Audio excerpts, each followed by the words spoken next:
अस्सलामु अलैकुम रहमतुल्लाहि व बरकातुहू। बिस्मिल्लाहिर्रहमानिर्रहीम। हरूफ़ हलक़ी।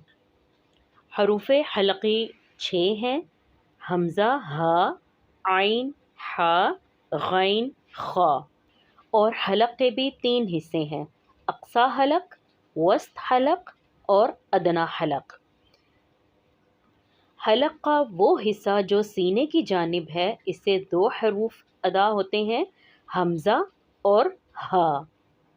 वस्त हलक़ हलक़ का दरमियान वाला हिस्सा है, इससे भी 2 मखारिज निकलते हैं, आइन और हा। अदना हलक़ मुंह की जानिब वाला हिस्सा है, इससे 2 मखारिज निकलते हैं, गैन और खा।